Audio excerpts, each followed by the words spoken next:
제가 가끔 얘기를 하지만은 외국에 이제 또 나가게 되면은 거기서 집에서 초대를 받고 초대받은 집에서는 밥을 또 맛있게 차려놓아 가지고 뭐 음식도 이렇게 맛있게 먹고 하는데 야, 뭐 다음 일로 내려와. 그러면 그 자녀들이 내려오면은 이놈들이 반바지를 입고 건방지게요. 손을 딱 내밀며 악수하자고 해요. 그리고 제 손을 꽉 잡으면서 흔들어요. 아이, 자기 누구누구라고요. 그런데 걔네들 보면은 영어로 해요. 한국인데 얼굴은 뭐 바로 뭐 나가면은 맨 보는 젊은 애인데 어쩌면은 그 아이는 그 부모에게 물어보면 저 아이는 미국 애래요. 부모가 어떻게 할 수 없는 아이래요. 이미 거기에 물이 들어버렸대요. 이 아이를 어떻게 좀 가르쳐 보려고 다시 한국 아이로 만들려고 해도 돌이킬 수 없는 그 길을 쟤는 걸어갔다고 하더군요. 그런 얘기를 참 많이 들어요. 들을 때마다 그래, 저 아이는 외국애야. 부모도 인정하듯이 한국애가 아니라 저 아이는 마음속에 나는 미국 아이야. 그리고 그 모든 교육을 받았기 때문에 저는 돌이킬 수 없는 미국애가 되어버렸어요. 그런 걸 보면서 혼자 생각을 합니다. 우리는 어떨까? 우리는 정말 이렇게 겉모습이 하나님의 자녀라고 하며 교회도 제때 다니고 교회 생활도 익숙해지고 기도 생활도 그렇고요. 아, 나 이제 정말 천국 백성이 되었어. 그거는 큰 착각일 수 있다고 하는 거죠. 겉과 속이 얼마든지 다를 수 있다는 거예요. 내가 여기서 예배를 드리고 있고 내가 여기서 하나님을 사랑하고 찬양하고 기도하니 나는 분명히 하나님의 자녀일 거야. 그러나 하나님께서는 우리에게 뭘 보십니까? 여길 보세요. 너는 10년, 20년 동안 한 번도 주일 예배를 빠지지 않았으니 너는 내 백성야가 아니라 네 마음의 중심은 어떠니? 이거를 물어보시지 않겠습니까? 제가 가끔 이런 간증을 합니다. 어느 교회에 갔어요. 미국에 있는 교회를 갔습니다. 미국에 있는 교회를 갔는데 어느 선교사가 저와 만나게 되었어요. 그 교회에서 다른 곳으로 파송한 교회의 선교사였는데 이 선교사는 심장병이 있었습니다. 마지막은 내가 선교지에 가서 죽을 거야 하고 선교지 나갔는데 정말 심장이 멈췄대요. 최선을 다하다가 그래 다 죽었다고 하는데 이 사람은 자기가 어느 곳으로 가고 있는데 심판대 앞에 서더랍니다. 주님, 저 무슨 선교사 왔어요. 제가 평생 예수를 믿고 선교까지 나가 선교지에서 이렇게 내 생명을 다하고 주님 앞에 왔습니다. 그런데 그분 말로는 너는 여기 들어올 것이 아니야. 너무 충격이었대요. 아니, 제가 누군데요? 저는 생명을 다해서 하나님을 위해서 일했습니다. 그러면 하나만 묻자. 너는 정말 내 신부였니? 신부로 살아왔니? 근데 거기에 대해서는 대답을 할 수가 없더래요. 자기는 그냥 이렇게 선교사하고 교회 열심히 하고 넌 정말 신부로서 살아왔니? 하는데 대답을 못하고 있다가 이러다 지옥 갈 것 같더래요. 물론 구원은 예수 그리스도의 보혈 아니면 십자가 아니면 안 돼요. 근데 정말 내가 만났느냐? 여러분들은 그거를 분명하게 다시 한번 짚어봐야 돼요. 이렇게 하고 있다가 우리가 하나님 앞에 갔는데 겉은 그렇게 한국 사람이지만은 속은 미국 사람이듯이 겉은 분명히 성도이고 크리스찬인데 속 사람은 주님 보시기에 아니면은 안 되잖아요. 가장 중요한 것은 나 정말 십자가 만나 죄를 해결하고 이 믿음의 길을 걸어가다 넘어지면 나는 또 십자가 붙들고 그러며 여기까지 살아왔나? 이게 우리에게 보통 중요한 문제가 아니라고 하는 거죠. 겉모습만 성도이라고 하여 우리가 성도라고 할 수 없습니다. 주님은 내게 뭐라 하실까? 나는 정말 십자가를 만났나? 그렇다고 하면은 순종하고 살아야 하는데 나는 용서하고 사랑하고 나 이 더러운 나를 십자가에 못 박으며 그렇게 정말 하루하루를 싸우며 나는 살아왔나? 아니면 아무 생각 안 하고 교회 다니니까 뭐가 될 거야 하고 살아왔나요? 이분은 깜짝 놀라. 한 번만 기회를 주시면은 저는 이제는 신부로 살아가겠습니다. 다른 것 다 던져버리고 예수 그리스도의 신부의 마음을 가지고 살아가겠습니다. 너에게 한 번의 기회를 주겠다 하여 다시 살아났는데 주변에서 난리들이 났었대요. 그건 제가 직접 그분에게 들었던 얘기예요. 그래서 다 던져버리고 이제는 당신은 진짜 크리스찬입니까? 당신은 천국 갈 백성입니까? 당신은 예수 그리스도의 신부의 삶을 살아갑니까?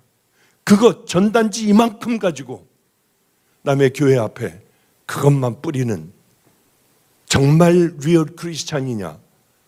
그거 뿌리며 살아가는 그분이라고 했는데 지금 요즘엔 어떻게 되셨는지 제가 좀 알아보려면 알아볼 수 있지만은 열심히 잘 가시고 있겠다 하는 생각을 해요.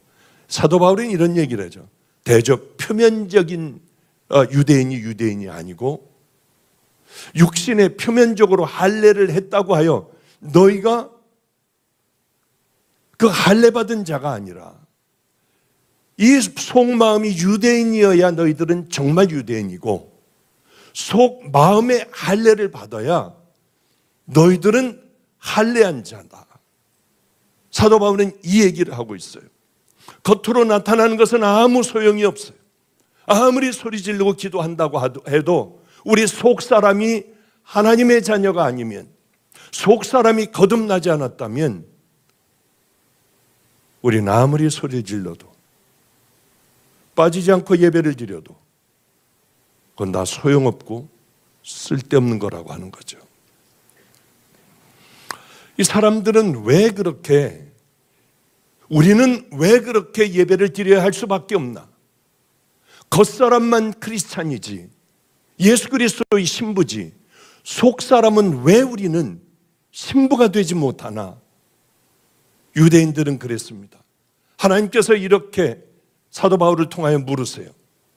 유대인이라 칭하는 내가 율법을 의지하고 율법을 자랑하고, 이 사람들은 율법을 늘 들고 나왔습니다.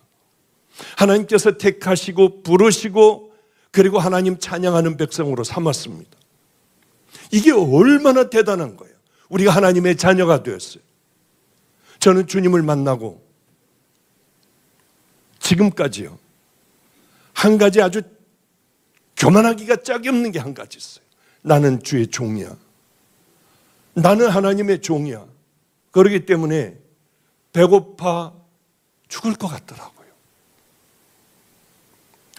그래 열심히 어느 날은 새벽에도 잠 못 자고 잠이 안 와서 기도하는데, 하나님, 안일로 국밥 한 그릇만 먹고 따끈한 국밥 한 그릇만 지금 먹게 하시고 나 데려가세요. 국밥 한 그릇과 바꾸려고 했어요. 제발 그거 한 그릇만 주시고 저 여기서 데려가세요. 이제 더 이상 힘들어서 못 살겠더라고요. 저도 이걸 해봤어야죠. 굶어봤어야죠. 매를 맞아봤어야죠. 배신당하고 뭐 하는 것들, 배신을 당해봤어야죠. 한 번도 그런 삶을 살아봤던 적이 없는 것 같아요. 기억을 해봐도 참 좋은 사람들하고 살았지.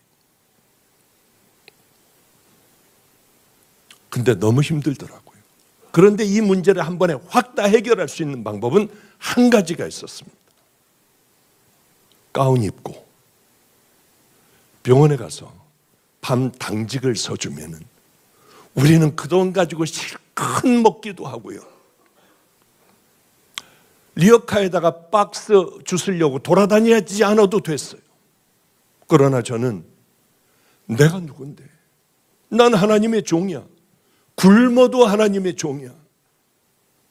단 한 번도 가운 입고 가서 돈 벌어본 적이 없어요. 하나님, 언젠가 저를 쓰신다면은 이 의사 공부했던 것 언젠가는 이것이 쓸데없는 일이 아니라 언젠가는 저를 쓰실 일이 있다면은 그러면 그곳에서 마음껏 의료 선교하겠습니다 하고 참고 그렇게 지낸다는 게 보통 힘든 게 아니에요. 아니 이게 뭐 죄야? 하고 할 수 있는데 자존심이 허락을 안 하더라고요. 감히 내가 종인데 가운 입고 가서 환자들을 봐? 먹고 살기 위해서? 왜냐하면 저 같은 더러운 죄인을 주님은 여기서 만나주셨기에 절대로 그럴 수 없었어요. 죽으면 그저 국밥 한 그릇 주세요. 먹고 죽을게요. 유대인에게는 율법이 있었습니다. 이 사람들에게는 이게 너무나도 자랑스러웠어요. 그리고 다른 사람들과 이방인들과 비교해 볼 때 저것들은 도대체 영혼들이 있을까? 우린 율법을 받았는데 사도 바울을 통해서 이렇게 말씀했어요.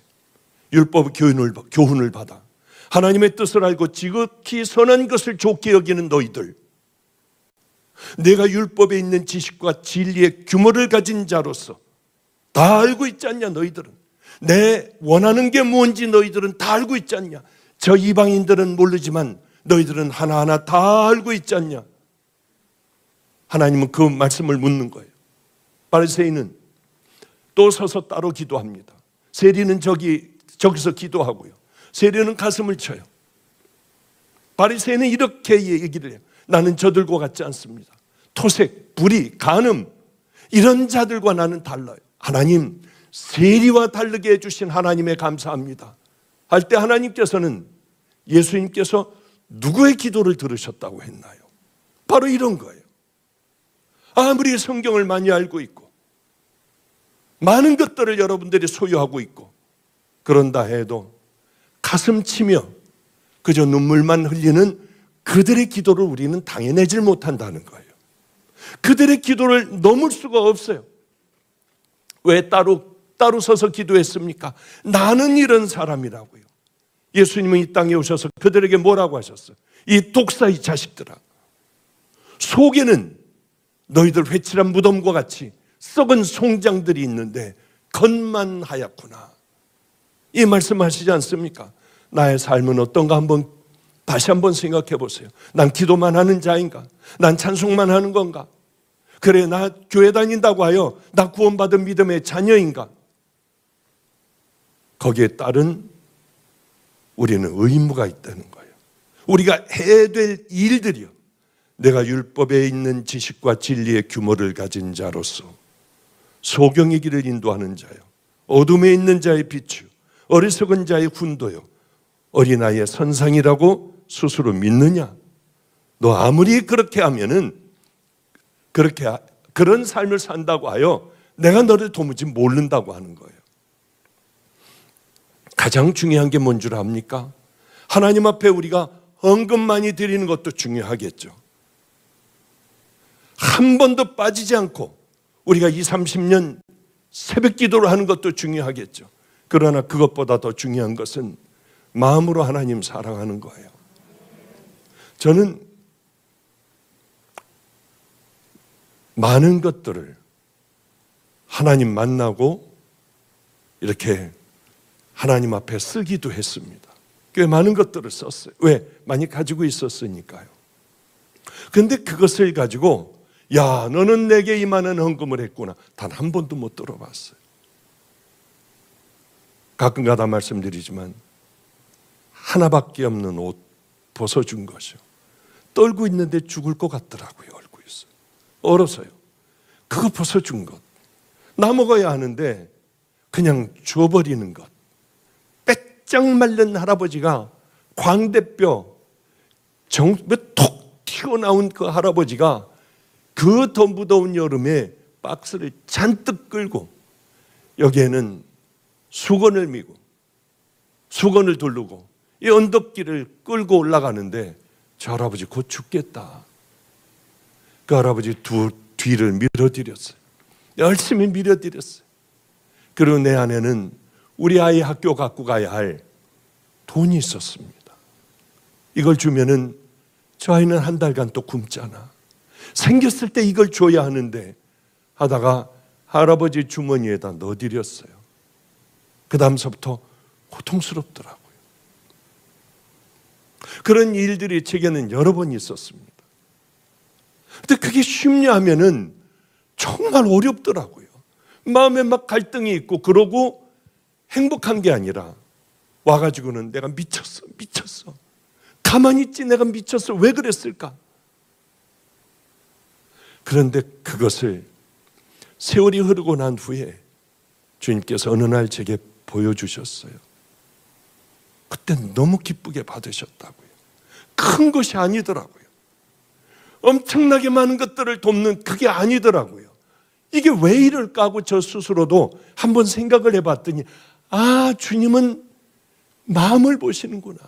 그때는 그게 내 생명 같았어요. 이것밖에는 없는 거예요. 이번에도 너무 행복한 그 얘기를 들었습니다.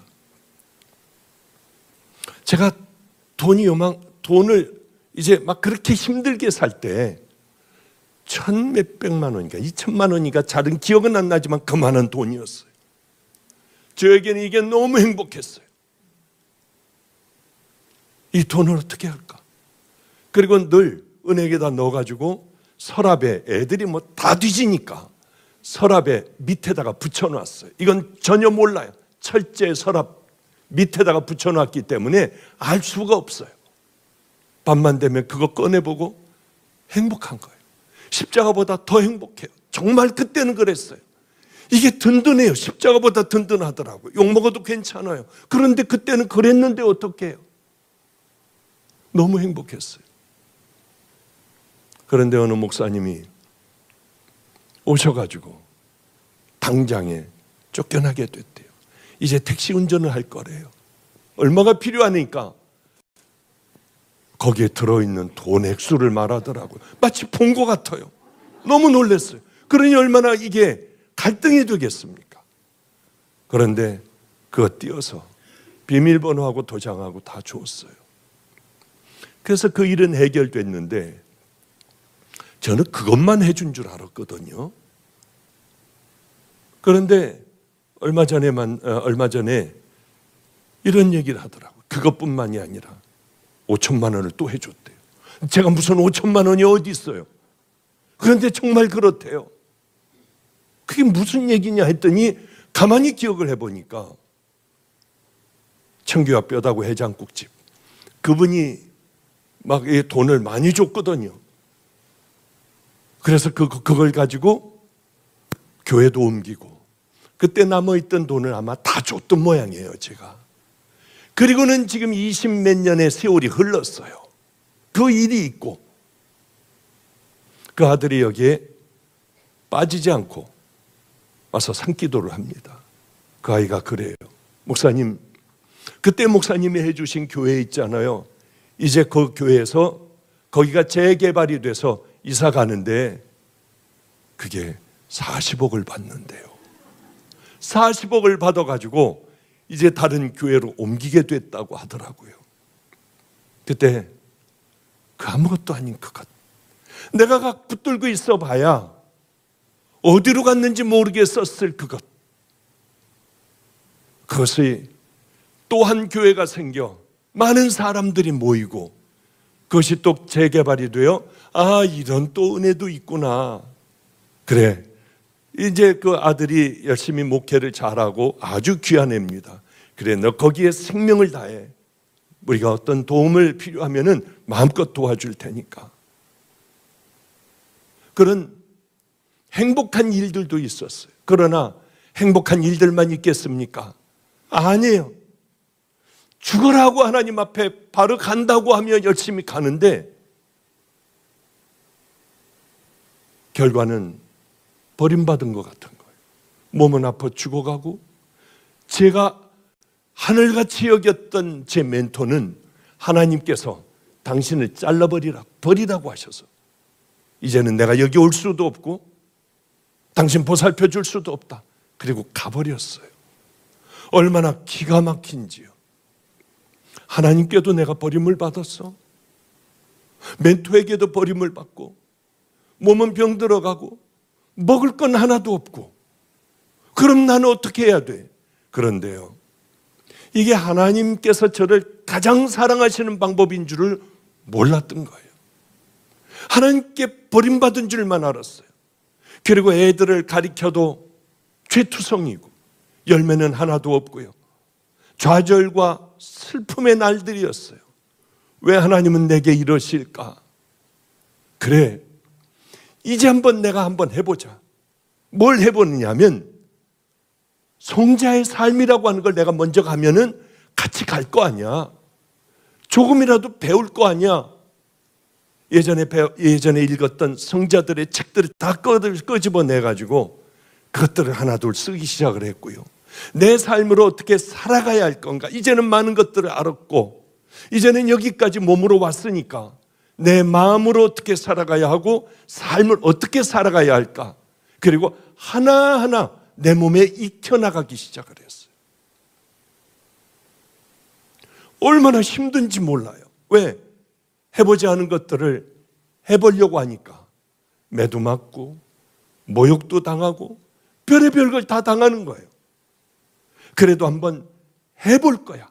하나하나 내 몸에 익혀나가기 시작을 하는데 어느 순간이 되니까 그것도 또 습관이 되더라고요. 아무렇지도 않아. 힘든 것도 없고 고통스러운 것도 없고 그저 그 길을 그렇게 걸어갈 수가 있는 거예요. 비워버리기 시작을 하고 줘버리기 시작하고 제가 줄 게 뭐가 있습니까? 아무것도 없는데. 그러나 우리 교회에 교인이 하나가 오면 어쩌다가 문 열고 오면 이분을 가리켜 다른 교회에 주었어요. 그게 얼마나 힘든 일인 줄 아십니까? 가끔 얘기하잖아요. 떡볶이 장사 할머니가 계셨어요. 그런데 그 떡볶이에는 포장마차인데 아무도 안 들어가요. 제가 들어가면 오히려 할머니가 깜짝 놀라요. 여기 왜 어떻게 왔느냐고요. 떡볶이 주세요. 먹는데요. 아무리 배가 고파도 그거는 된장 냄새밖에는 안 나요. 뿌역뿌역 먹는 거예요. 다음날 가서도 500원어치만 주세요 하고 그거 또 먹고요. 그런데 할머니가 나중에 그러더라고요. 여기 왜 오니에요? 이 맛없는 떡볶이를 왜 먹느니에요?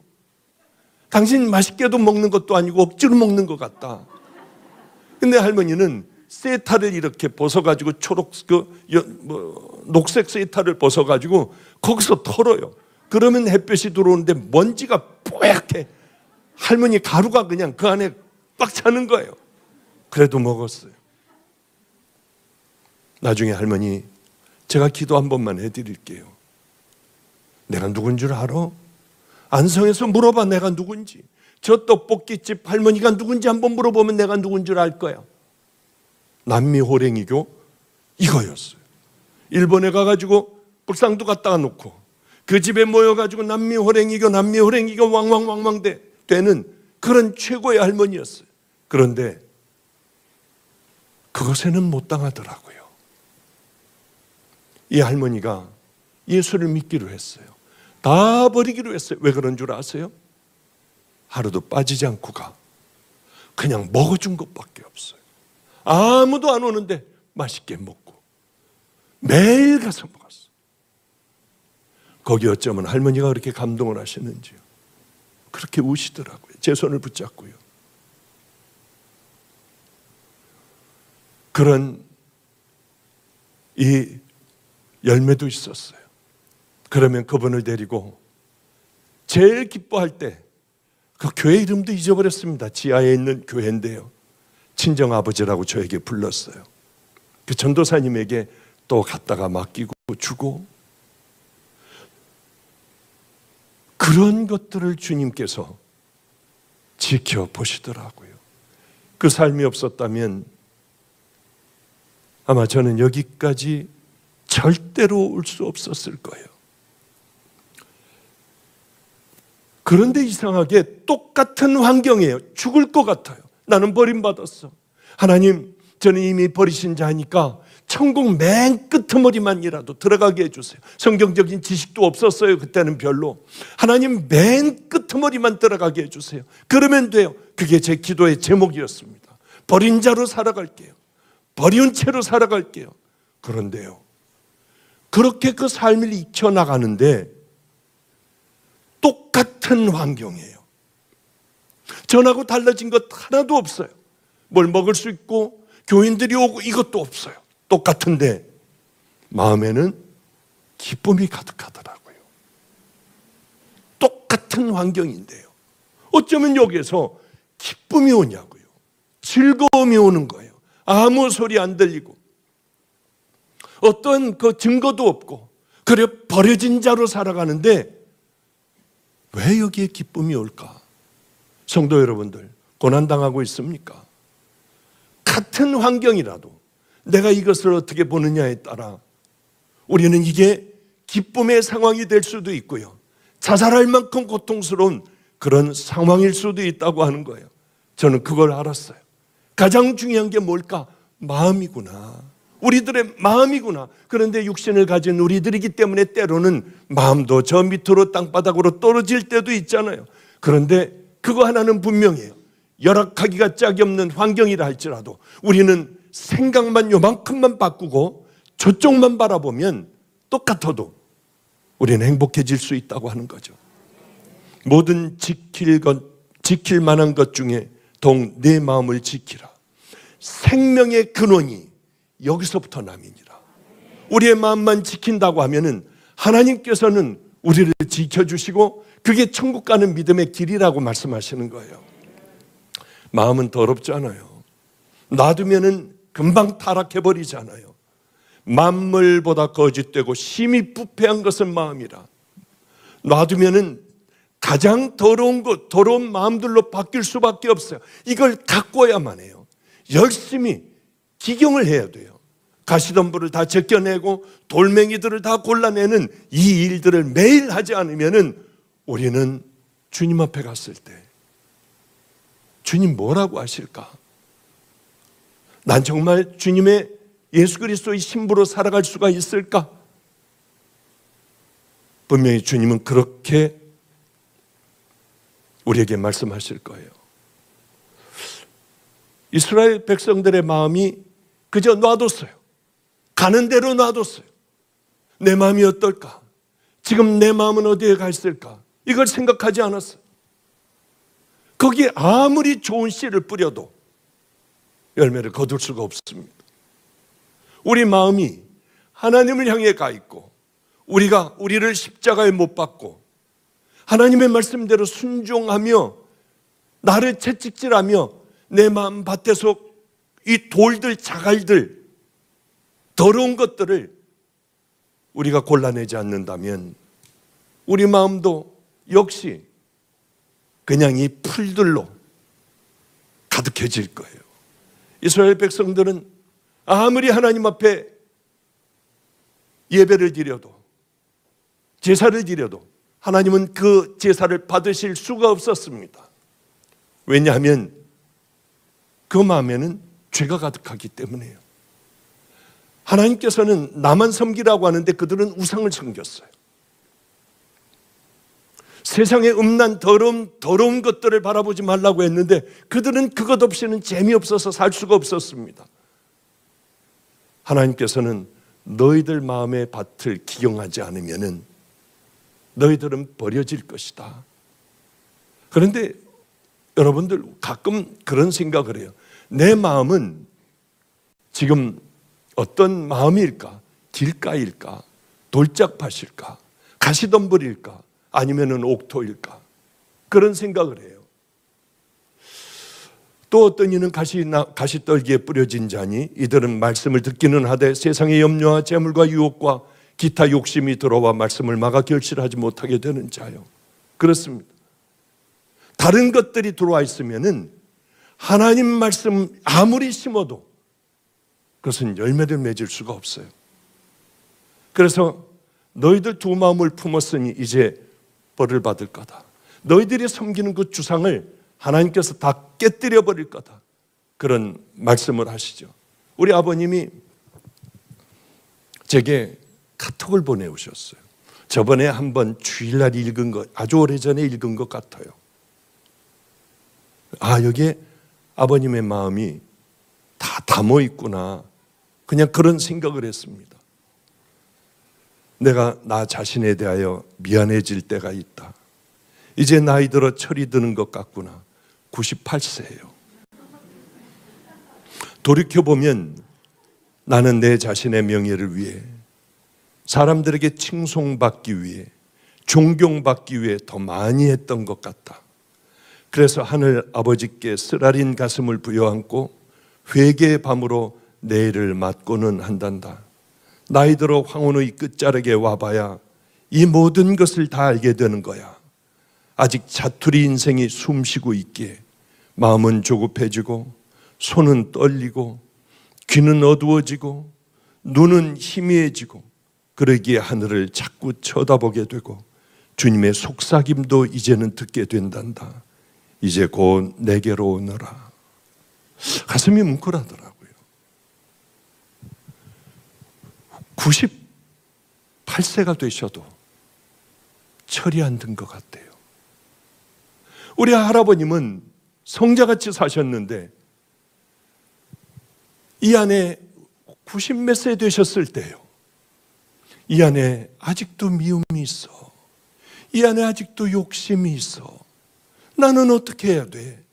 저는 얼마나 깜짝 놀랐는지 몰라요. 그렇게 90세가 넘으면은 다 되는 줄 알았어요. 그러나 이제 와서 뒤를 돌아보면 90이 넘어도, 98세가 돼도 내 마음을 늘 가꾸고 또 단련하지 않으면은 우리는 그렇게 하나님의 뜻대로 살 수 없는 거구나. 그것들을 많이 생각을 하게 돼요. 이 시대에 가장 중요한 게 뭡니까? 이 시대에 가장 중요한 거는 마음이 황폐화되어 버렸어요. 우리의 믿음도 동일하게 점점 잃어가기 시작을 해요. 그냥 놔둬버리게 돼요. 나 어디로 가고 있을까? 주님 내게 뭐라 하실까? 이걸 늘 이야기를 해라. 그래서 설교 때, 기도할 때 제가 얼마나 많은 이 말씀을 합니까? 왜냐하면 마지막에는 우리 마음이 다 삐뚤어져 버리고, 어떻게 대통령 선거하는데 보니까 어쩌면 그런지요. 참 마음이 너무 아프더라고요. 왜 서로 다들 이렇게 해야 될까? 좀 인격적으로들 하지. 왜 그러냐면 마음밭이 그래서 그런 거예요. 상대방이 공격하면 못 견디는 거예요. 주님은 오늘 본문에 이렇게 얘기를 하세요. 너희가 자기를 위하여 공의를 심고 인애를 거두라. 너희 묵은 땅을 기경하라. 지금이 곧 여호와를 찾을 때니 마침내 여호와께서 오사 공의를 비처럼 너희에게 내리시리라. 묵은 땅을 기경해라. 묵은 땅을 기경하지 않고 그대로 내둔다면은 다윗과 같이 돼요. 다윗이 편안할 때, 전쟁에 나갈 때는 하나님만 붙들고 기도했는데 편안해지니 밧세바를 범하게 되지 않겠습니까? 그러나 가장 중요한 건 우리가 지금까지 어떤 죄악을 행해왔든지 아무도 모르는 모든 죄들을 다 짓고 있든지 간에 지금 그것을 잘라버리고 주님 앞에 돌아오면 됩니다. 하나님께서 구하시는 제사는 상한 심령이라. 하나님이여, 상하고 통회하는 마음을 주께서 멸시하지 아니하시리이다. 다윗은 하나님 앞에 이렇게 간절하게 기도를 하지 않습니까? 하나님은 그 기도를 들으시고 다윗과 더 예전과 같이 가까이 하지 않아요. 우리는 그래요. 이제는 너희는 공의를 심고 인애를 거두라. 이게 무슨 말씀입니까? 이제는 너희들 실천해라. 하나님의 말씀대로 좀 이제는 순종을 해봐라. 참 신앙이라는 게 뭔 줄 압니까? 진짜 믿음은 뭔 줄 압니까? 가짜 믿음은 뭐고요? 어떻게 알 수 있을까요? 맞아요. 여러분들이 생각하듯이 가짜 믿음은 실천이 없어요. 순종이 없어요. 진짜 믿음은 순종이 반드시 따릅니다. 천국 가는 구원받은 믿음은, 하나님을 만나고 예수님을 십자가를 만난 믿음은, 그는 반드시 나를 십자가에 늘 못 박고 내 자신을 뒤를 돌아보며 내 마음의 밭을 옥토로 만들며 주님의 말씀을 심고 마음껏 거둬들이는 믿음의 자녀들이 구원받은 자녀들이에요. 그러나 구원받지 못하고 마음이 돌짝박 같고 가시덤불 같은 그런 마음, 구원받지 못한 마음은 하나님의 말씀에 순종할 수가 없어요. 이게 잔뜩 있는데 무슨 열매를 맺고 어떻게 하나님의 말씀대로 순종을 하겠습니까? 성경은 이렇게 얘기하고 있습니다. 나더러 주여 주여 하는 자마다 다 천국에 들어갈 것이 아니요 다만 하늘에 계신 내 아버지의 뜻대로 행하는 자야 들어가리라. 내 형제들아, 만일 사람이 믿음이 있노라 하고 행함이 없으면 무슨 유익이 있으리요? 그 믿음이 능히 자기를 구원하겠느냐? 맞습니다. 행함이 없는 믿음, 그 믿음은 구원할 수 없어요.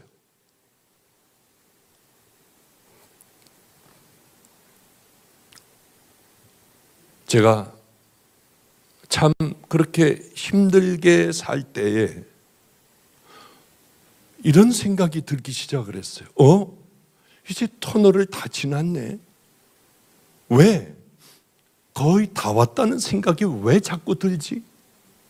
이 터널을 거의 다 빠져났다고 생각이 드는 그 이유는 뭘까? 근데 그때 어떤 일이 있었냐면 PRM, 유기성 목사가 만든 감리교회 목사들 기도 모임입니다. 그것에 오라고 하여 저는 갔어요. 별 볼 일 없는 목사로 갔어요. 제가 제일 꼬레비 목사였어요. 그런데 왜 그런지 자꾸 부끄럽고 자존심 상하고 교인 몇 명이냐고 물으면은 교회 규모가 어떻게 되냐고 물으면은 아무 대답도 못하는 그저 애들 10명, 길거리에 있는 애들 10명, 8명 이것밖에는 얘기할 수 없는 사람이에요. 그래서 목사들이 있는 데를 피해가지고 예수마을교회라고 하는, 아직도 기억이 나요. 그 맨 뒤에 가서 밥도 안 먹고 기도만 했어요. 그런데 첫 강사가 김상현 감독이 나와 기도 인도하고 말씀을 전하는데 정말 잘하더라고요. 하나님, 제발 저도 이 많은 사람들, 목사님들, 사모님들 이렇게 있는 데서, 이 교인들 이만큼 있는 데서 한 번만 내 평생에 저런 설교를 하게 해주세요. 왜냐하면은 아까 저 뒤에서 기도하는데 그 생각이 여기 확 들더라고요. 하나님, 저도 저분같이, 여러분, 죄는 문둥병보다 더 더러운 것입니다. 저는 문둥병 환자하고 악수 한번 하고, 한센병하고 악수 한번 하고, 저는 와서 알코올 솜으로 다 닦고 내 옷을 드라이를 주고 또 드라이를 줘도 못 입겠더군요. 그러나 죄는 이것보다 더합니다. 설교를 하는데 너무 잘하는 거예요.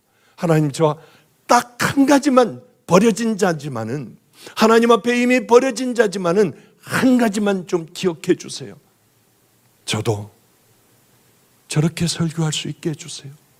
그런 이 많은 사람들, 물론 이거 반 정도도 안 되죠.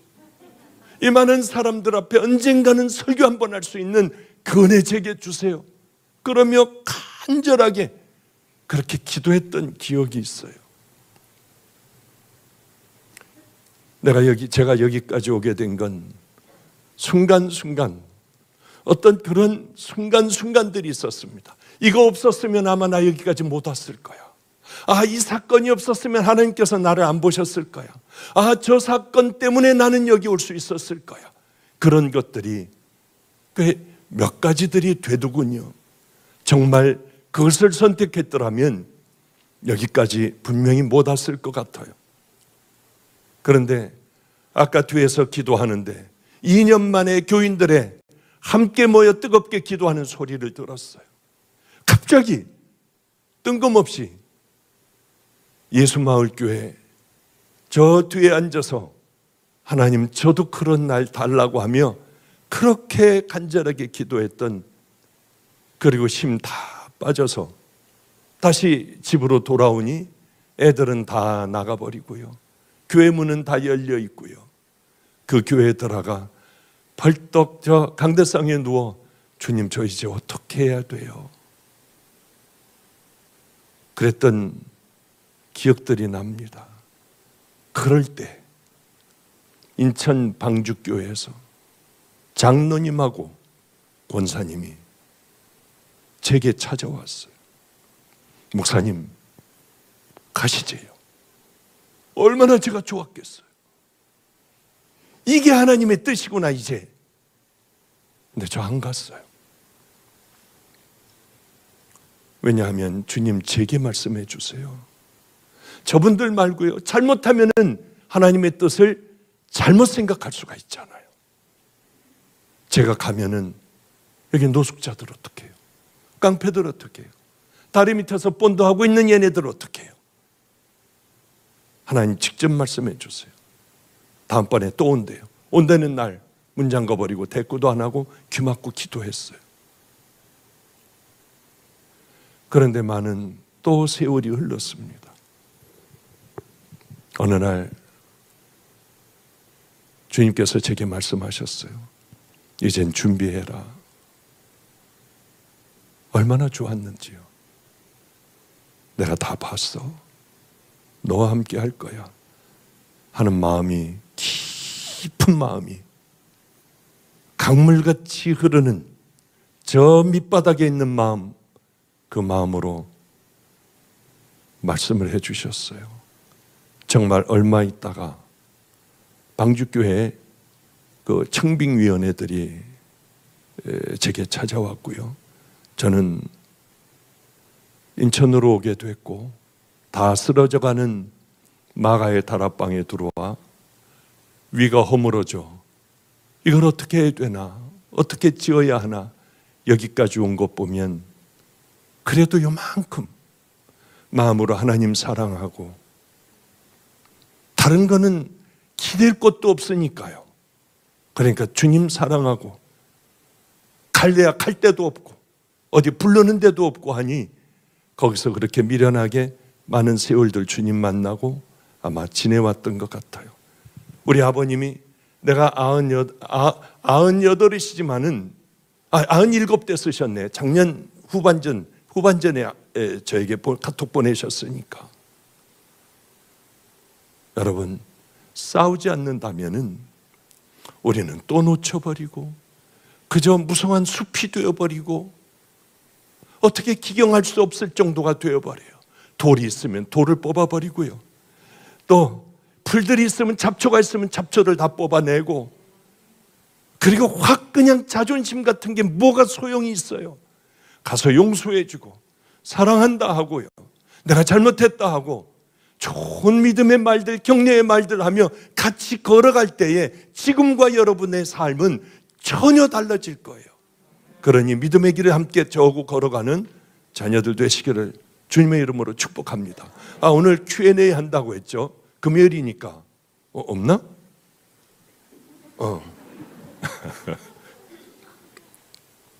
우리 잠깐 기도하죠. 거룩하신 하나님, 하나님께서 지혜를 주셔서 성도들의 가장 목마른 그것을 함께 성령님과 아버지여 풀어나가게 하여 주시옵소서. 미련하기 짝이 없는 저의 아버지여, 이 마음에 솔로몬의 지혜 잠깐 빌려주시기를 간절히 소망하오며 예수님 이름으로 기도드렸습니다. 아멘. 신앙 질문입니다. 신앙인으로서 정치에 어느 정도 관심을 가져야 하나요? 기도만 하면 되는지, 참여한다면 어느 정도까지 해야 하는지 궁금합니다. 신앙인이, 우리 믿음의 사람들이 가장 중요한 게 뭘까요? 이 편을 들면 저 편이 난리 나요. 이 편이 들면 저 편이 난리 나요. 제가 이런 설교를 저번 주에 했습니다. 얼마 전에 했어요. 어떤 설교를 했느냐 하면은, 저는 이쪽도 찍을 수 없다. 왜? 뭐 점도 보고 뭐도 하고 한다고 하니까 여기도 못 찍겠더라고요. 이게 정말이에요. 한 번도 대통령 선거 안 찍어본 적이 없습니다. 저쪽을 하려고 했더니 저쪽도 인격이 이게 도저히 못 찍겠더라고요.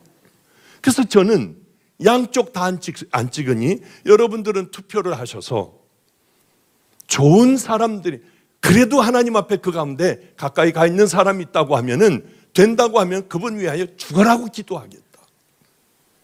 그렇게밖에는 얘기 안 했는데, 어쩌면 여기저기서 그렇게, 그러니까 이쪽은 왜 그런 얘기 했냐요, 저쪽은 또 왜 그런 얘기 했냐요. 그것마저도 입을 다물어야 하는데, 그만 그렇게 양쪽 다 나는 싫다. 그게 뭐가 잘못됐어요? 이쪽도 잘못되고 저쪽도 잘못되어 있으니 이건 난장판이니요. 그래서 저는 못하겠는데 어떻게 해요? 신앙적인 양심에. 그날이 우리 구국기도회의 날이었어요. 그래서 그 제 의견을 좀 밝혔거든요. 그러니까 그런 것 가지고 뭘 네가 잘났다 못났다, 왜 저쪽을 이러느냐, 왜 이쪽을 이러느냐. 그것보다도 더 중요한 거는 우리들 주님 앞에 엎드려 기도하는 게 100번 더 한 번 가서 찍는 것보다 100번, 1000번, 10,000번 저는 더 귀한 거라고 봐요. 그러니 여러분들, 뭐 누구 편이니 누구 편이니 해서 나라가 또 갈라지고 사람들끼리, 교인들끼리 또 싸워가지고 찢어지고, 이번에 별의별 제가 경험을 다 했거든요. 제발 그러지 좀 마세요. 그런 싸구려 신앙이 아니라 주님 앞에 엎드려 정말 금식하며 이 나라를 위하여 기도할 줄 아는, 그게 참 신앙인 아니겠습니까? 참여하고 나가는 것 좋아요. 나가지 말라고 그러는 거 아니야. 그거 뭐 마음에 맞는 사람들은 나가고, 맞지 않고 또 나는 기도해야겠어, 나는 기도하는 게 비겁한 사람, 그거 그렇게 나누지 말고요. 이제는 하나가 돼요.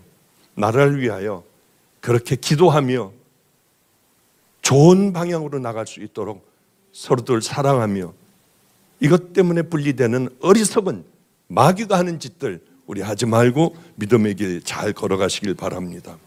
하나님을 만났다는 게 어떤 것인가요? 저는 그런 경험은 없는 것 같아서요. 그냥 하나님이 나의 구원자로 믿어줬고 그저 송구하고 감사할 뿐이던데요. 어떤 체험 같은 걸 말하는 건가요?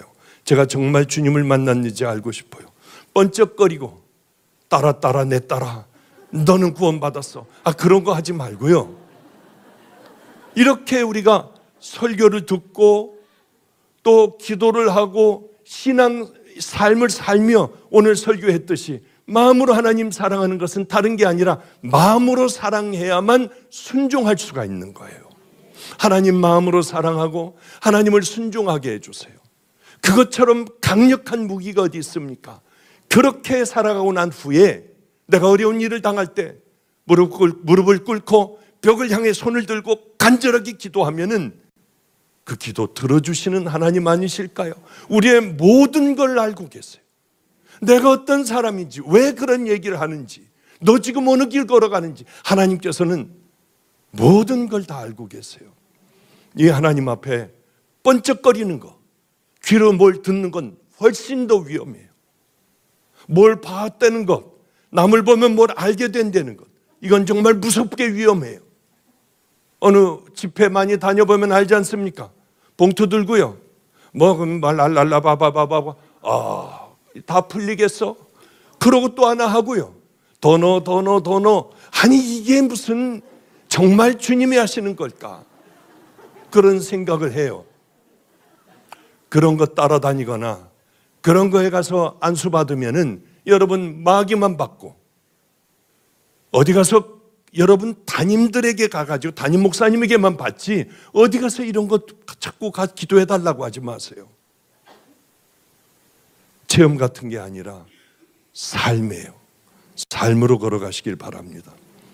인간적인 외로움은 어떻게 해결해야 할까요? 제가 요즘 그래요. 몸이 아프고 그러니까 이게 정말 외롭기가 짝이 없더라고요. 다음 읽어보자. 이거 궁금하네요. 말씀도 읽고 기도도 하고 주님과 동행하는 삶을 살려고 몸부림치지만 저도 그래요. 가끔 진하게 밀려오는 외로움을 어떻게 해결해야 될지 제가 그래요. 이거 제가 쓴 것 같아요. 사람을 만나면서 채우는 게 마냥 죄 같아서 혼자 기도하면서 해결하려 하는데 어떤 방향이 맞을까요? 그래요. 저는 다른 건 알지 못해요. 주님 만나고 나 주님하고 결혼해야겠다. 세상에 내가 외로움들 어떤 것도 내가 바라보지 않고 내가 주님하고 함께 걸어가야겠다. 39이에요. 애들일 때예요. 그럼 벌써 71가 됐어요. 애들일 때.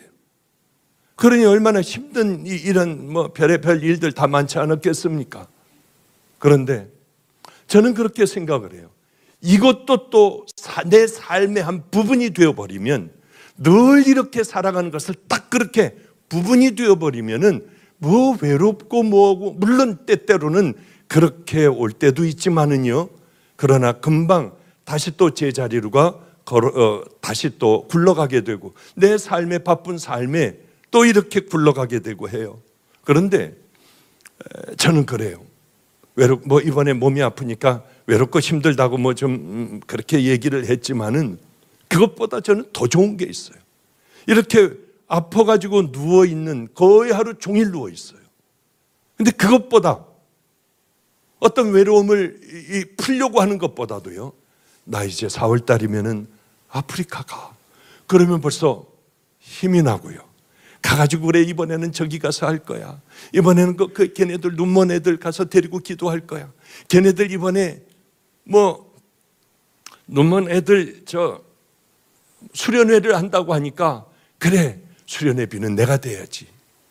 그리고 가서 열심히 얘네들하고 기도하고 성령님을 체험할 수 있도록 방언도 받게 하고, 얘네들 환상도 볼 수 있게 하고, 그러면 그 기도를 하면서 기다리니 보이지 않는 애들이 하나님의 환상을 보면은 얼마나 행복하겠어요. 그런 생각을 하면 무슨 외로움이, 무슨 쓸쓸함이 뭐 있겠습니까? 하여튼 우리 주님 앞에 더 가까이 가고요, 그러면은 아마 외로움은 해결될 거라고 봅니다. 저희 가족은 인천에서 멀리 떨어진 지역에 거주하기 때문에 매주 왕복 3-4시간 걸려 마가의 다락방 예배에 참석을 하고 있습니다. 하지만 너무 멀다 보니 평일 예배는 전혀 참석할 수가 없습니다. 교회 근처에 살면 모든 예배에 참석하고, 정말 교회 중심의 삶을 살고 싶어 이사를 해야 하나 계속 기도만 하고 고민 중입니다. 이사를 오게 되면 저는 일과 관련된 부분에서 상당히 많은 변화와 어려움을 감수해야 합니다. 하지만 너무 갈급하고 교회 근처에 살고 싶은 마음이 크긴 한데, 현실적으로 겪어야 할 어려움들은 큰 편이라 무엇이 옳은지 모르겠습니다. 아무리 기도해도 잘 모르겠네요. 그 일대 마가의 다락방만 올바른 교회다, 여기만 와야지 구원받는다, 그런 건 엉터리예요. 그쪽 근처의 교회를 열심히 찾아보세요.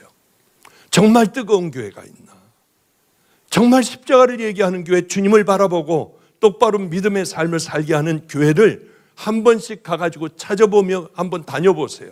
그러다가 야, 여기다 하면 괜찮아요. 가족들 다 글로 옮긴다고 하여 뭐가 그게 잘못되겠습니까? 그러나 잘못하면 우리 신앙을 다 놓쳐버릴 수 있으니 여기도 아닌 것 같고 저기도 아닌 것 같고, 여기도 갈 수 없고 저기도 갈 수 없다고 하면 좀 멀면 어때요?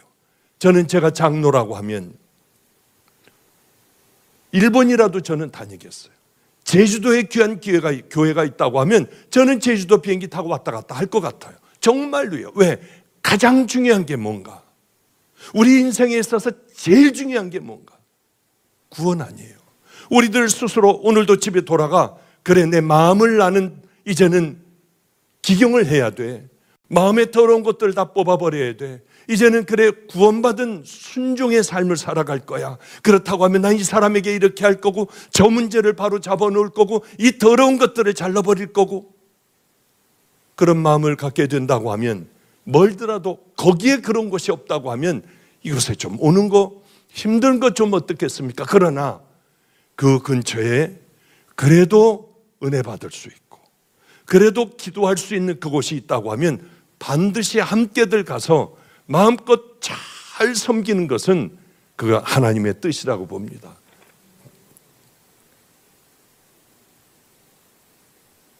이건 뭐 비슷하네요. 성령님이 제 곁에 계시는 걸 생생히 느끼려면 어떻게 해야 될까요? 저는 외로움이 많은 성향인 것 같아요. 저도 그래요. 사람으로부터 얻는 위로와 사랑이 좋아요. 저도 그래요. 마지막에 한낱 사라져버릴 감정으로 제 하루가 망쳐지는 게 싫어요. 마치 하나님이 멀리 계신 것 같아요. 제 안에 계신 성령님을 더 친밀하게 만나는 방법을 알고 싶습니다. 성령님과 동행을 하고, 이분이 강력하게 내게 역사하여 주시고 내 간절한 기도를 들어주시는 방법은 수도 없이 많이 말씀드렸어요. 제일 친해지는 것. 그런데 안 해요. 목회자들에게 얘기를 해도 목회자들도 안 해요. 얼마나 답답하고 괴롭고 힘들고, 야, 왜 이 좋은 걸 안 할까? 성령님과 동행하며 가고 이분이 내 앞에서 모든 걸 다 일들을 해결해 주시고 내가 억울하면 이분은 그것을 다, 억울한 것들을 다 하나님께서는 알아서 해결해 주시는 이런 삶이 얼마나 행복합니까?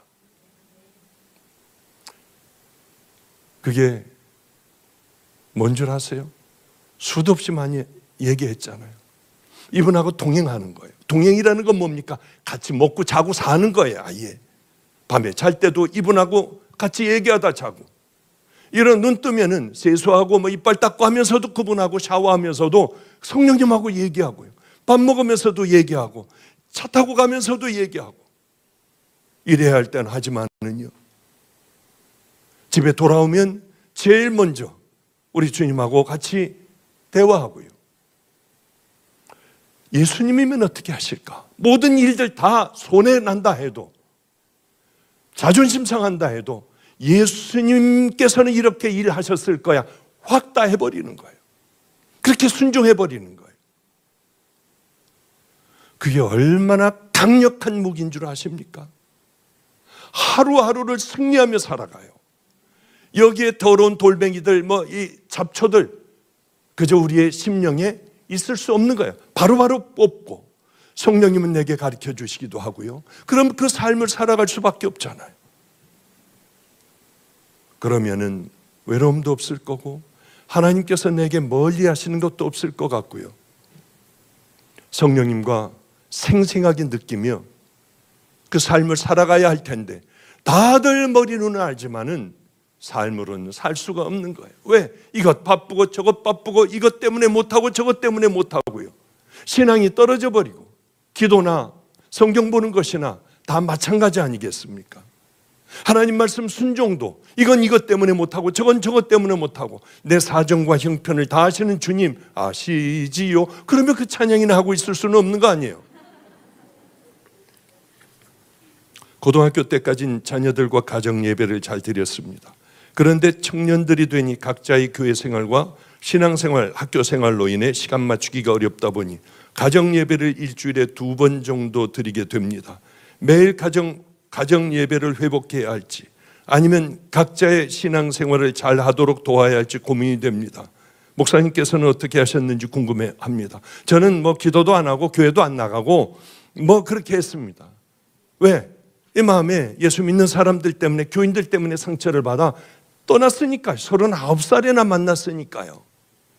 그런데 가장 중요한 건 가정 예배예요. 가정 예배를 드리면서요, 가정이 하나가 되더라고요. 신앙도 하나가 되더라고요. 이 가정이 약한 사단도 역사 못하더라고요. 젊은 애들이 교회 다닌다고 하여 얘네들이 정말 구원을 받고 더러운 세상에 물 안 드는 줄 압니까? 아니요, 물 들기도 해요. 그것을 가정 예배를 통하여 썩은 물들을 다 빼주는 거예요. 마태복음 5, 6, 7장을 그저 가정 예배를 통하여 한 줄 읽고 같이들 이렇게 나누고 자기의 모든 죄들, 또 그 마태복음 5, 6, 7장 산상설교를 통하여 하나님 앞에 조금씩 돌아오는 그것들이 쌓인다고 하면은요, 정말 강력한 가정 될 거예요. 그런데 대부분들 이 이유로 애들이 머리가 커서요, 어릴 때는 잘했어요. 그러나 애들이 머리가 컸어요. 다 세상으로 나가버리잖아요. 자, 이제 오늘 하나만 더 보고 끝내도록 하죠. 제겐 오랜 기도 제목인 가족구원 본가 아직도 진행 중입니다. 그 주요 대상이 아버지였는데 이젠 남동생이 예전 아버지처럼 분노 혈기를 부리며 기도 대상이 되었습니다. 구원을 가로막는 마귀의 역사함이 연로하신 아버지에게서 동생으로 옮겨간 건가요? 그동안 기도의 응답과 앞으로의 기도는 어떻게 될까요? 저는 아들이 있어요. 제 초등학교 4학년 때 제가 주님을 만났습니다. 걔를 두고 나왔어요. 그러니까 그게 벌써 30년 가까이 되죠. 30년 정도 됐을 거예요. 그게 바로 엊그제 같습니다. 하나님, 저는 주님을 따를 거예요. 철저하게 주님을 어떤 일이 있어도 하나님 위에다가 내 가장 사랑하는 것을 놓지 않겠습니다. 그리고 하나님 앞에 기도했어요. 그 대신에 이 아이를 주님께서 이끌어 주세요. 그런데 이 아이는 무엇인가요? 내 종이다. 우리 집안은 아마 다 그런 모양입니다. 지금 기도 30년 정도 한 것 같아요. 그런데 아직 아니에요.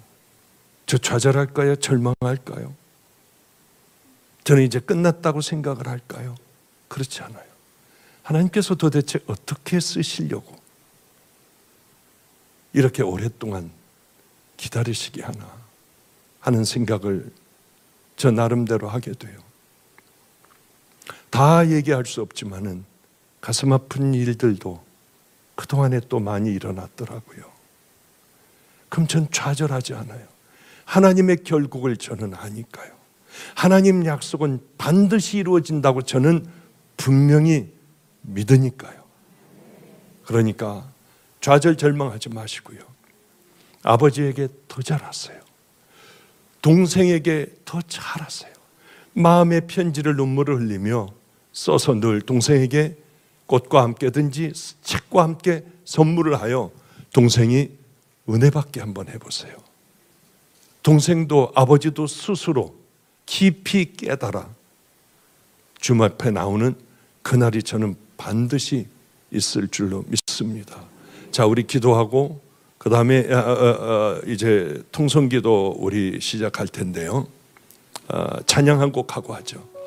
정말 오래간만에 성도님들과 모였으니 예수 십자가에 흘린 피로써 그대는 씻겨 있는가 우리 뜨겁게 찬양하고 한번 뜨겁게 정말 오래간만에 2년 만에 우리가 이런 기도회를 갖는 것 아니겠습니까?